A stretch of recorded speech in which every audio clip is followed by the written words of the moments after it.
Ryan Soule. I work for Cleveland Benefit Partners, and we are an employee benefit firm. So we focus exclusively on employee benefits. So group health, life insurance, short-term disability, the benefits that you offer employees. So we work with about 400 companies throughout the Twin Cities. There's a couple throughout the country as well, but primarily here in the Twin Cities area. Really, we focus on groups, 5 to 250 employees is really our sweet spot. Most of those companies are with 50 or less employees. So that's what we do. And the big thing we have been talking to employers about and companies about is Minnesota paid family medical leave, which is coming January 1st. So hopefully all of you have heard of this at least. And this presentation is short. It's only like 5 or 6 slides. It's really meant to be more of a conversation and just an overview of what it is, what your options are between the state or a private carrier. I did drop in the chat the link to the Minnesota Deed website, which is where most of the information that can be found, more details on Minnesota paid family medical leave for that.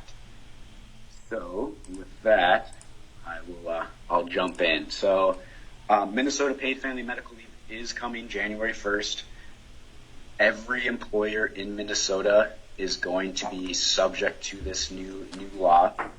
It was actually passed in May of 2023. I'm sure some of you guys remember there was an $18 billion surplus that the state of Minnesota had a couple of years ago. They used some of that surplus to pre-fund Minnesota paid family medical leave. Minnesota will be the 13th state in the U.S. to offer this, so it's not new. There are other states that have done this, Colorado being the most recent. They launched it on January 1st of 2024. There are a couple more states. I think Delaware is launching theirs in July of 26. There's a couple more coming down the pipeline too. So this is something that gained a lot of traction from a lot of other states, and we're not the only one. We are one of the more generous states to offer total benefit that will be paid out to employees. And with that, the state of Minnesota also says we offer the 4th lowest rate. And I'll talk about rates and things a little bit more about that later, but it's not new. It's state mandated. It covers all eligible employees, and an eligible employee is someone who's working full-time, who's working part-time. They could be seasonal. Everybody's going to be covered. Benefits will start on January 1st, 2026, and that's when payroll deductions should start as well. Who is a covered employer? Pretty much anybody who has an employee working in Minnesota. If they're a remote worker, they have to be working at least 50% of their time in Minnesota to be eligible for this. So anybody who's working in Wisconsin is not eligible, but pretty much anyone in Minnesota will be covered. Now, which employees? Full-time, part-time, some of your former employees will still qualify under your plan for up to 26 weeks, so about 6 months after they leave your company. They can still take a paid leave application. They can qualify for benefits for up to 26 weeks after.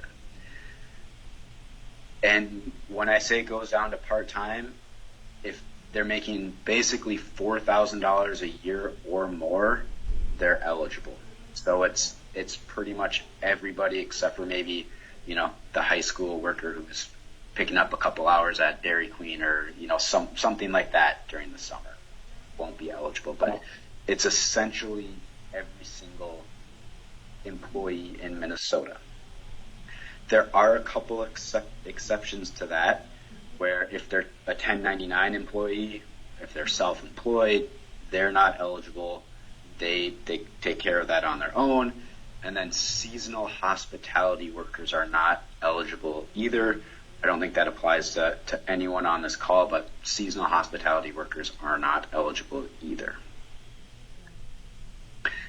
So why does this matter to you? It's going to be a new payroll tax that you will be paying. So the state of Minnesota initially launched the rate was going to be 0.7% of payroll. That's what they initially came out. They since have raised that to 0.88% of the employee's wage. This will be total wages, including overtime, bonuses, pretty much everything, any type of wage that you're getting will be included on this. They do have a cap of where you will no longer pay premiums. After that, it's the same as the Social Security wage cap, which is about $176,000, but this does reset annually for that. So I'm assuming for 2026 it might be a little bit higher than that, and then going forward. So 0.88%, it's almost 1% of your total payroll and an employee's wages that will be paid.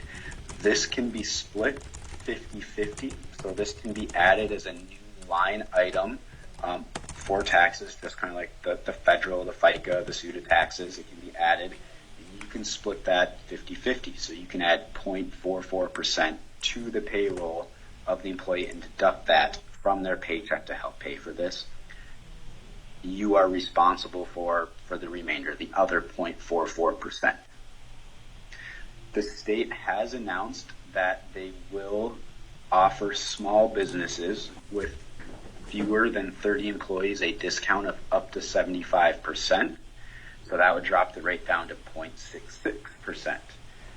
With that, you can still charge the employees the 0.44%, and as the employer, you take on the additional savings. So you can always charge up to 0.44%, or you can charge less. It's kind of up to your discretion and what you would like to do.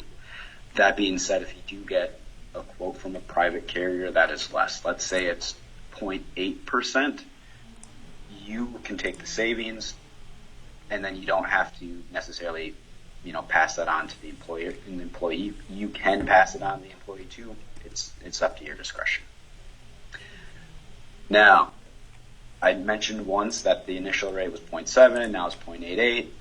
The maximum that the state can actually raise this to, this is actually a typo, I typed it in wrong, it's actually 1.2% is what they can raise this to, and that will probably be adjusted annually. They will look at it, and they'll adjust it on July 31st of 2026 for 2027.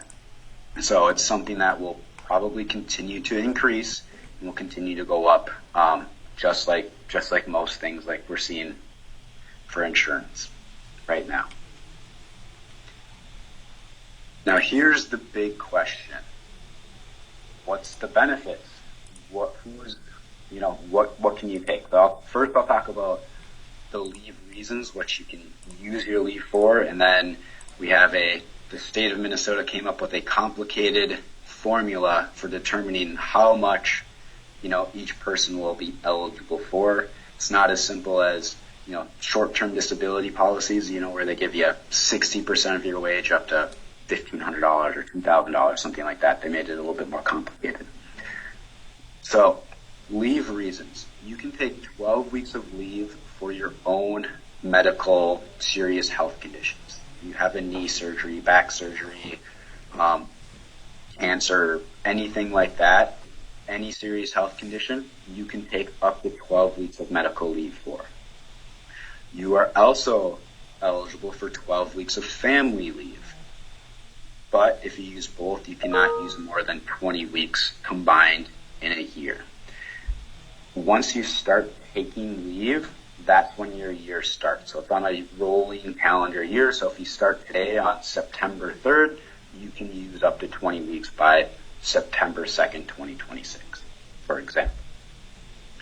Things that count for family leave are bonding with a new child within the first 12 months of birth, adoption, foster care, placement, things like that. Caring for a family. Let's say your spouse, significant other, mother, father, they have a surgery and you're the one who needs to help take care of them, you can take family leave for that. You can also take qualified leave for military leave and then safe leave.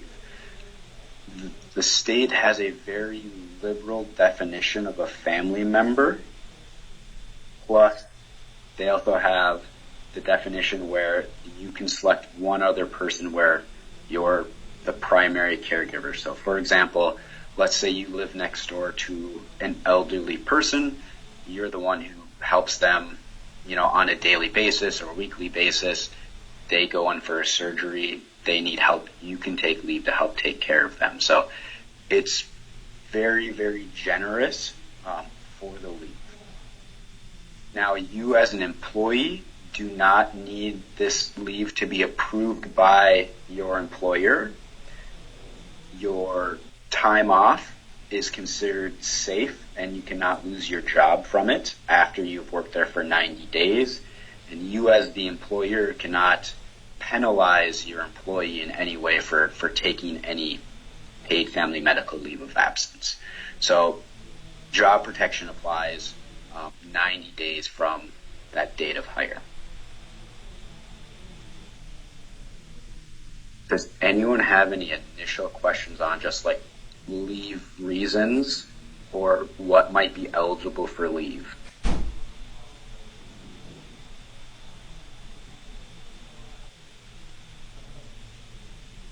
Perfect. In most cases, there's going to be a 7-day initial waiting period for leave. So if you have a surgery, you have to wait 7 days before you can submit the paperwork. In that first 7 days, you can take PTO during that time. However, let's say you're out for a month, the state will actually give you leave back during that initial first week. So on day 7, day 8, you apply. At week 1 and week 2, you'll receive a paycheck in the mail from the state or they'll do direct deposit for 2 weeks at the first time. So 7-day waiting period, but they will pay back to that first week. That's in all cases except for bonding leave. So if there's a birth, they'll pay it right away. So you don't have to have that initial waiting period. Hey, Ryan. Yes. Oh, so Robin was asking, what is safe leave on that bullet point below the military one? Great question. That's all the state has, is it says safe leave. And I think part of that is where I was going to go with my next point is you can take this as intermittent time. You don't have to take all 12 weeks or 20 weeks at one time. Let's say you have cancer treatment or you have some sort of chronic condition where you're taking time off, or it's a day here, a day there, maybe it's a week at one time, things like that, where I have to go in for a doctor's appointment. That I think is where they're considering safe leave to fall under, where you can take the leave intermittently.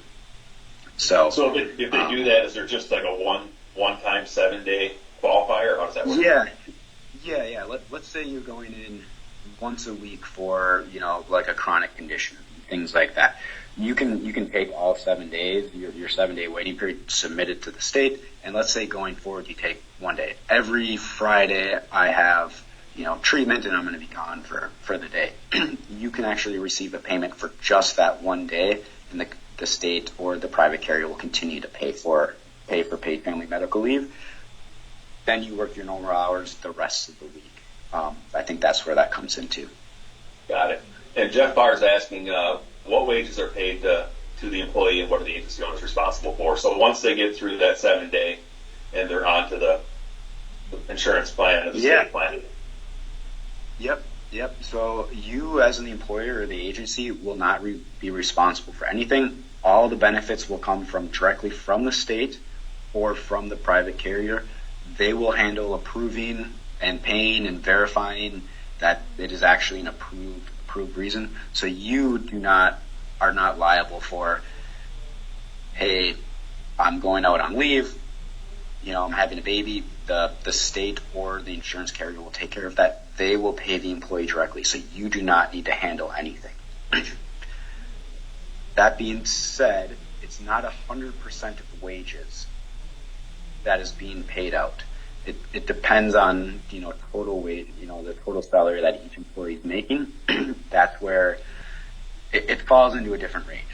Let's say you currently have a policy for, someone who's going out on maternity leave where you pay 100% of their salary for the first, 8 weeks, something like that. Paid family medical leave will actually pay first, and then you can top up to say, let's say they're making 70% of their wages through paid family medical leave. You can pay them that additional 30%, but that's completely at your discretion and is not required. So you as an agent or as an employer are not required to pay them anything. You are just required to pay the state the premium of 0.88 or 0.66 for both of these, since you're small employers, for that. Did she give you a copy of her There is a maximum benefit. So I'll jump down to this last bullet point. Okay. Yep. So the maximum benefit is equal to the state annual weekly wage. And so the state annual weekly wage for January 1st, which the state is putting into effect on October 1st, will be $1,423. So that is the maximum amount anyone can receive per week.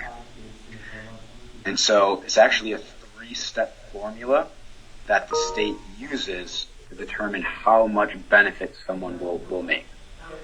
So if you're making 50% or less of the state annual weekly wage, which is about $711, you'll receive 90%. Anything between 50 and 100% of that, you can receive 66% replacement, and anything above 100% is at 55%. You don't need to worry about the calculation. There is a calculator on the state website that you can go to and kind of determine how much an employee may receive, but you are not responsible for calculating that. The state will do that, or the insurance carriers will do that to pay the benefit to the employee. So that being said, this $1,423, that caps out, it's around, if you're making about $95,000 per year, you'll receive the full $1,423. And that works out to be about 70% of your income.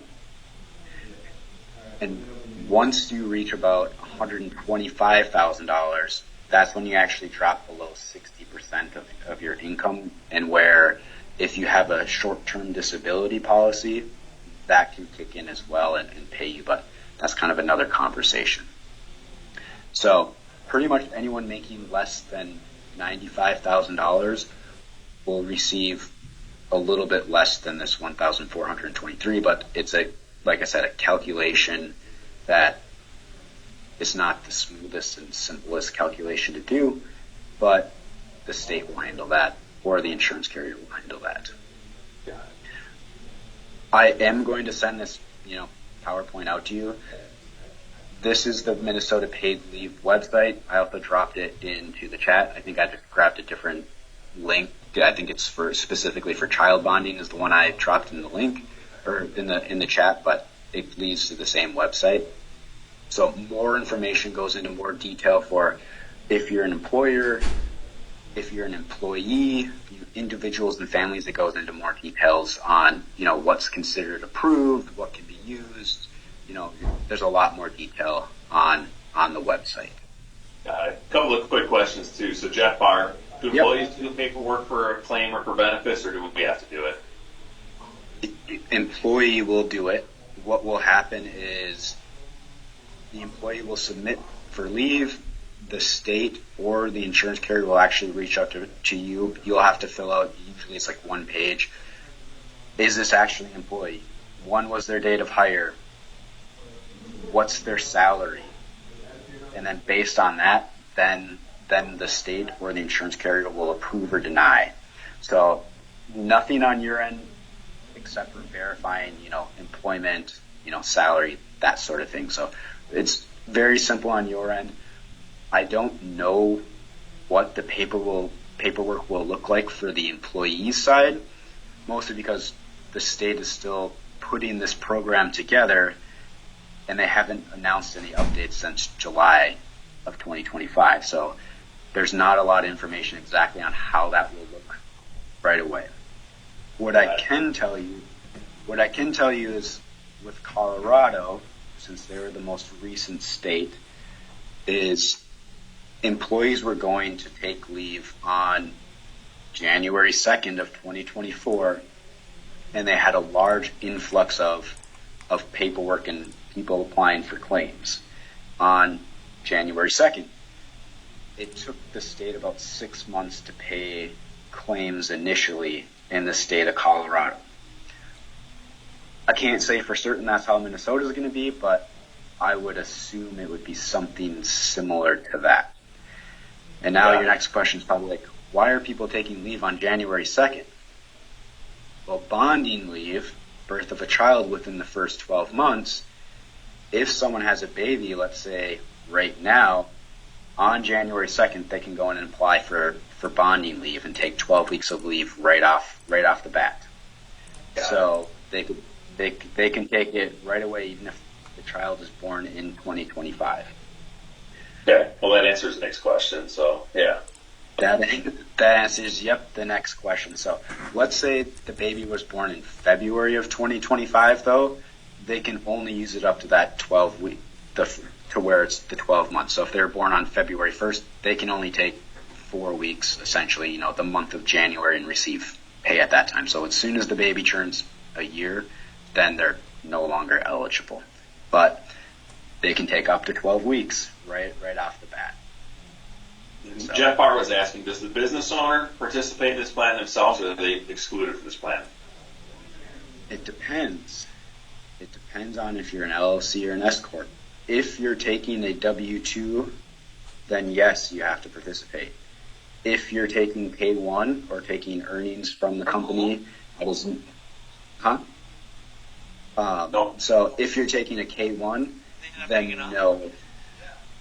Then no, you don't. So. All right, Jeff Barr, feel free to go start having some kids. Just tons of them.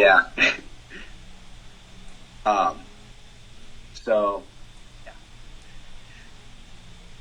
Yeah. Do you have a question, Robin? I think I saw your hand up.